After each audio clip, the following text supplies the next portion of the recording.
안녕하세요. 정성산TV입니다. 오늘 들려드릴 소식은 횡령군 김혜경 스캔들, 대장동과 조국이 울고 간다라는 소식입니다.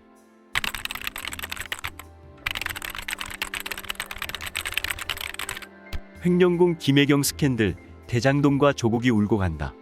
이제 보니 조국과 정경심은 그렇게 나쁜 사람들이 아니었다.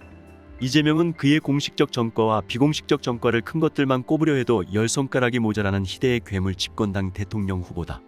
그런데 그의 부인 김혜경 또한 지난 10여 년 동안 시장 사모님, 도지사 사모님으로 중전마마 행세를 해오면서 옛날 그 어떤 왕비보다 더 더럽고 탐욕스러운 짓들을 한 사실이 속속 폭로되고 있다.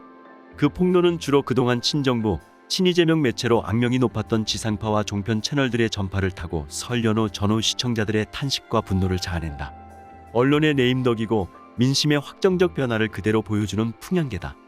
횡령궁, 이른바 해경궁 김씨의 횡령 스캔들은 대장동 게이트, 그리고 정권의 충견 검찰총장 김호수와 성남지청장 박은정이 틀어막고 있는 성남FC 후원금 관련 제3자 뇌물 의혹 사건, 각각 1조 원대 특혜가 특정인들과 기업들에 주어진 이 비리들을 뛰어넘는 영린이다. 그래서 대장동이 울고 조국과 정경심이 울고 갈 일인 것이다.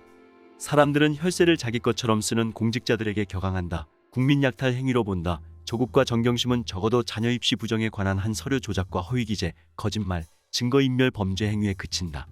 병역과 함께 입시가 양대 양린이라고들 말하지만 카드깡과 몸종 부리기는 국민들 마음에 바로 꽂혀 흥분을 일으키는 초민감 영린이다. 집에서 먹는 소고기를 경기도 법인 카드로 샀다. 횡령한 후다. 도지사 월급 1,000만 원은 받아서 살림에는 안 쓰고 저축액만 늘렸나. 구입 시간과 장소가 공무에 부합해야 하므로 일단 심부름 직원 개인 것으로 결제했다가 다음날 이걸 취소하고 도청 카드로 긁었다. 초밥도 그런 식으로 사 먹었다. 도청 총무가 일회 사용 한도액에 맞추기 위해 매회 12만 원씩으로 끊거나 채워가면서 경기도 행사용으로 썬 샌드위치는 지사 집 식사로 옮겨졌다. 도 예산 유용이 식비에만 그치지 않았을 것이라는 의심은 당연하다. 지난 MBC 사장의 공금 횡령 사건에서 보듯 전국 유명 도시들 호텔이나 그 주변 요식업소에서 법인 카드가 쓰여진 것들을 추적해야만 한다. 법인 카드를 이용해 1억 4천여만 원이 현금화되기도 했는데 그 행방이 묘연하다는 보도도 있다. 고급 외제 면도 후 로션과 음식 구입이 도 예산으로 이루어졌다면 그 이상의 고액용처도 앞으로 드러나게 될 것이다. 제보한 공무원이 이제껏 간 심부름 관련 텔레그램과 사진은 총 80여일 가운데 3일치뿐이라는 것 아닌가. 세금 도적질도 그렇지만 국민 세금으로 월급 주는 공무원을 호르몬제 대리 처방받게 하고 욕실에 로션 관리시키고 속옷 정리 일까지 무상하청한 수시집사, 파출부, 하인으로 쓴 것도 이재명 같은 생계형 양아치 좌파들의 이중성을 보여준다. 입만 열면 평등, 인권 따위 진보 가치를 옹호한다면서 실제 행동은 세금 훔쳐쓰기여 호의호식과 쾌락을 위한 특혜 향유, 권력 사유화다. 도청에는 출근도 않고 이재명과 김혜경 비서 일을 10년간 해온 40대 중반 여성 배소연은 당시 변호사 이재명 사무실에서 일하다 성남시장실과 경기도지사실에 차례로 특채된 무려 5급 공무원이다.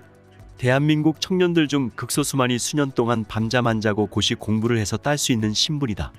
이 여자와 김혜경 사모님 가게 경제 활성화를 위해 소고기깡과 속옷 서랍 밑장 빼기까지 한 7급 남자 공무원은 사실상 제2부속실 소속이었다. 도청 예산으로 두 남녀 직원이 지사 부인을 위해 배속돼 불법 의전 전담을 한 것이다. 김혜경은 굿바이 이재명을 쓴 변호사 장영하가 공개한 귀곡산장 웃음소리의 주인공이다. 야, 네가 인간이냐? 아이고, 네가 자주 키우는 애미야. 왜 그러는 우리는 정치하려는 사람도 아니고 이게 그냥 사는 사람들이에요. 평민이라고 평민, 일반인들. 들려? 이런 자들이 윤석열의 부인 김건희에게 대통령 후보 부인은 무한 검증해야 한다고 했고 김건희는 이멜다라고 했다. 그들의 김혜경이 바로 이멜다였으니 그 위선과 뻔뻔함의 대가를 이제부터 치르게 될 것이다. 김혜경의 중전마마 논리는 줄리를 극하고도 남는다.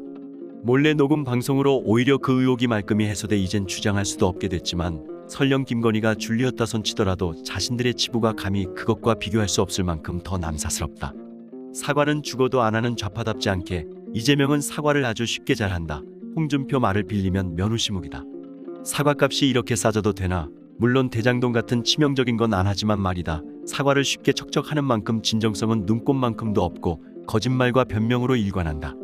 경기도 재직 당시 근무하던 직원의 일로 심려를 끼쳐 죄송하다.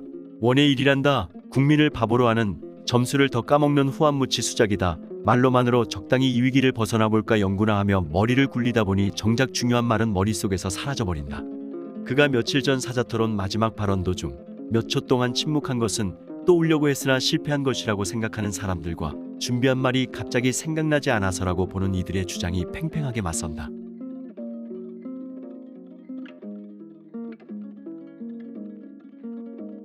지금 그야말로 더불어민주당 이재명 캠프는 발칵 뒤집어졌다고 합니다. 윤석열이가 반드시 대한민국의 대통령이 되어야 하는 그 이유, 여러분 정신 바짝 차리고 죽기 살기로 싸워야 합니다. 오늘 소식의 본질입니다. 다음 시간에 뵙겠습니다. 여러분. 여기까지가 오늘의 소식입니다. 정성산TV 구독, 좋아요, 알림 설정 부탁드립니다. 감사합니다.